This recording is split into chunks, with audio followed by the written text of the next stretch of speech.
Welcome back to the channel and welcome back to another edition of Dog of the Week.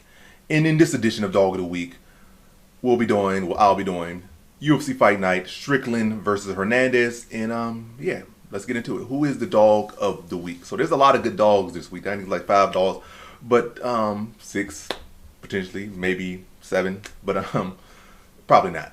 I think it's probably going to be about 3, 4 dogs hit. I don't think all 5, 6 of them going to hit. Definitely not 7. So I think between 2 and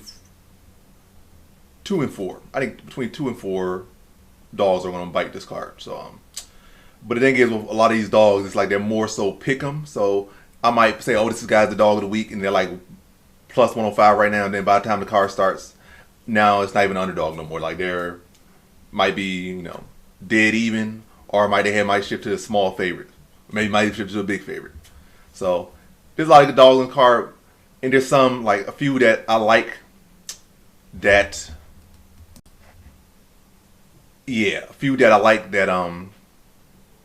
have decent value that's probably not going to shift to a favorite. And even the small dogs might not shift to favorites, but I'm going to stick to one that has a good value, is not going to shift to a favorite, and still has a good chance to win. And who better than myself? Me, Phil Rowe, to pick myself.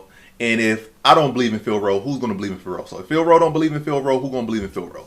Phil Rowe is currently at plus 170, so Phil Rowe is my dog of the week. Phil Rowe is me. Phil Rowe is my dog of the week. And if Phil don't believe in Phil, who's going to believe in Phil? So Phil got to believe in Phil. So Phil got to do what Phil going to do, and Phil got to put these hands on Lebozanya. So yeah, I'm liking myself at plus 170 here against Lebozanya. I've struggled against, I guess, the more experienced guys who have had 10 plus years in the UFC.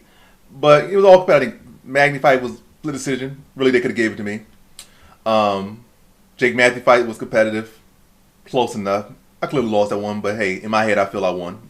And never been stopped. Been there with some of the best guys in the world. Now you're going to a guy like Lebozanya. Solid fighter, but he's not really showing he's on this level. He's not really showing like he's going to advance nothing. And these other guys can't stop me. What is Lebozanya going to do? And Lebozanya seems got ass still at this point in his career where he's definitely very reliant on a finish. Like, we haven't really seen him tested against no elite competition. I haven't seen him really pushed against no elite competition. Maybe he has some little decisions here and there outside the UFC, but against UFC level competition, there's no recollection of that. Maybe in the gym, but the gym don't count for in-cage experience, in UFC under the brightest lights experience.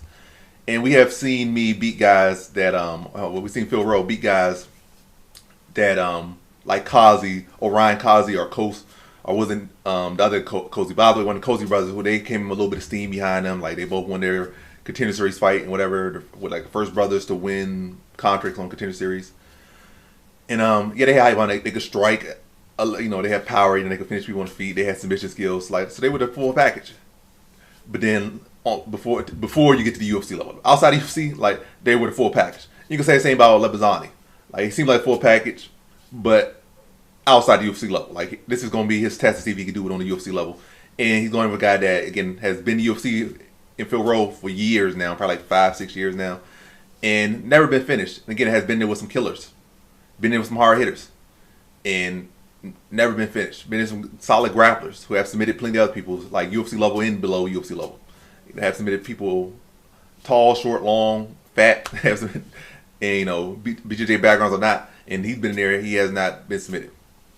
And Phil Rowe's not. Also, Phil Rowe went out there, he grappled with one of the best grapplers of all time. Obviously, he got submitted, but to show you that Phil Rowe is confident enough in his skill set and has tested himself against literally the best, one of probably, as far as this modern era, top 3 grapplers of all time, modern era. I'm not going to go all time, because you might say, oh, it's this guy, that guy, this person, all that stuff in the third, but he's definitely one of the best of this era, for sure, without a doubt. So you don't have to go too much into your memory trying to discredit that. But yeah, he grappled him. I obviously got submitted, but it is what it is. But yeah.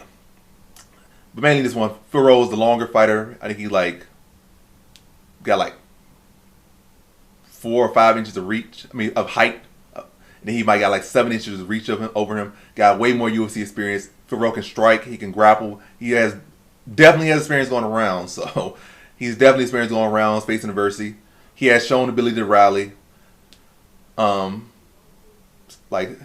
Yeah, his wrestling defense is really his biggest issue. Like his wrestling defense is his biggest issue. Like, but it's not like Lebazani is that elite offensive grappler. So I'm not saying he doesn't have that skill, but I feel like he's not on a level that, or has not proven himself to be on that level that is the biggest issue for Phil Rose. What I'm saying. So I feel like Lebazani probably come out like a firecracker. You know, he might try to follow the path of least resistance, try to grapple a little bit, but Phil Rose probably gonna have an active guard. Landing shots, going for submissions off his back, working to get back to his feet. And Lebazani, again, just doesn't have that experience. He does not have those accolades at this level. And even if he's doing the proper game plan, he might not have the gas to do the proper game plan or the proper tools to apply the proper game plan. And then it just leaves you short. Like you look at the balance sheet or whatever, and wait, we're out of fuel. We're halfway to Mars, and now we're out of fuel. Or we're a quarter way to Mars. Mars is in striking distance, but we're out of fuel now. Now we're just floating through space. And then Phil Rose gonna start throwing asteroids at him or something like this. Now I'm talking like I'm a astronaut. But anyway, yeah, I just feel like, yeah, this is a spot that Phil Rose, like when you get Phil Rose majority win, that's the guys he beat. He's beat one solid like guy that's like kind of his similar category, like a tough journeyman. That's like his last win. Like he was losing the fight clearly. But then the opponent started to fade. And that was a guy that had durability. That was a guy that had experience going rounds with like Jack Della Maddalena and so many other good people. And Phil Rose stopped him. So Phil Rose showed he could stop another guy that didn't even have bad cardio, to be honest.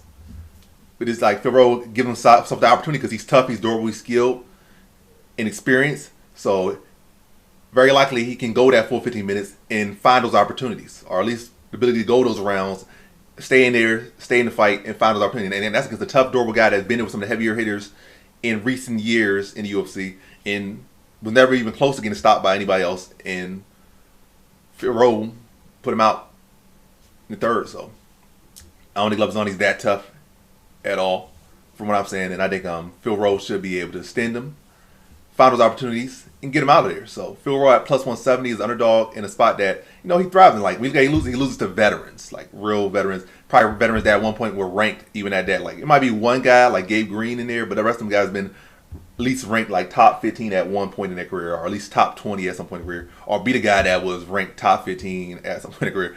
But they have been around like Phil Rose, not Phil Rose, like Neil Magny and Jake Math. Those guys have been around and have had some big ups, big downs, especially Neil Magny. Neil Magny has,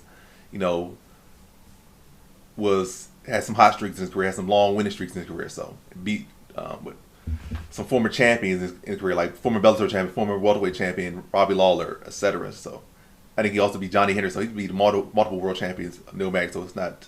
Also beat Neil Magny got some wins. Is all I'm saying. So Phil Rose has really been losing to credible competition for the most part. He may not be no super credible fighter himself, but the guys that have been beating him have been extremely credible. He has been the full 15 minutes. So, yeah, I think Phil Rose can win this one. And this is typically the type of wins that he does win. So, at plus 170, Phil Rose is my dog of the week. And last but not least, I say it again.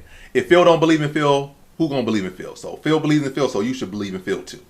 But, Phil Rose is my dog of the week at plus 170. Thanks for watching. Like, comment, subscribe, and come back with more videos. Peace.